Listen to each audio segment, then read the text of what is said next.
नमस्कार, आप देख रहे हैं इंडिया राइज टीवी, सच सबके सामने। मैं हूं अंशु। चलिए शुरुआत करते हैं खबरों की। प्रयागराज धूमनगंज के कसारी मसारी में चली गोली राहगीर को लगी पैर में। मौके पर एसपी सिटी सर्वश्रेष्ठ त्रिपाठी, सीओ समेत कई थानों के फोर्स मौजूद। बताया जा रहा है कि इस्माइल नबी का विवाद अकरम के साथ चल रहा था। विवाद के दौरान गोली चली तो राहगीर को लग गई। पूरी जांच पड़ताल में जुटी हुई है पुलिस। राजरूपपुर में दो पक्षों में विवाद के बाद सूत्रों के अनुसार साला और बहनोई रिश्ते में है। जमीन को लेकर विवाद है, पैसों का लेन देन।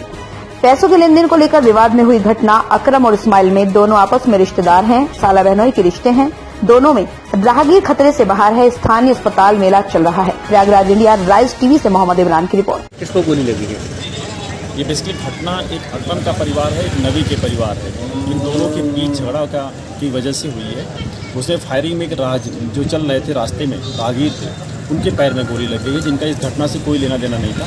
वो उनका वहीं पे ट्रीटमेंट हो रहा है। पैर में गोली लगी है, खतरे से बाहर है, जहाँ पे वो खुद पैथोलॉजिस्ट हैं अस्पताल में पार्टी है। प्रकरण ये है कि अकरम और इनका जो सगा बहनोई है नबी, इन दोनों लोगों ने मिलकर के एक ज़मीन लिया था 6 बीसा बमरौली में। ज़मीन को बेचने में इनमें आपस में कुछ नाइतफाकी हुई है और वो झगड़े की नौबत आई है और फिर इसमें फायरिंग की स्थिति आ गई है। एक पक्ष से अकरम और उसके रिश्तेदार और कुछ दोस्त बताए जाते हैं, दूसरी तरफ से नबी, इस्माइल, इकराम और फैमिली है। इसमें दोनों पक्ष के लोगों के आपराधिक इतिहास है और दोनों पक्षों की गतिविधियाँ भी पुलिस की निगरानी में रहा करती थी। ये घटना ज़मीन को लेकर के हुआ है। हम दोनों पक्षों को भी तलाश कर रहे हैं। दोनों ही पक्ष फरार हैं और जैसे मिलते हैं चीज़ें स्पष्ट होंगी और कार्रवाई की। दोनों आपस में रिश्तेदार हैं? दोनों आपस में सगे बहनोई हैं। क्या अभी हिस्ट्री सीट भी खोली गई थी किसी? अकरम की हिस्ट्री सीट खोली गई थी और इकराम की हिस्ट्री सीट खोली गई थी। उसकी हालत कैसी है? इसको चोट गोली लगी? बिल्कुल खतरे से बाहर है, पैर में गोली लगी है।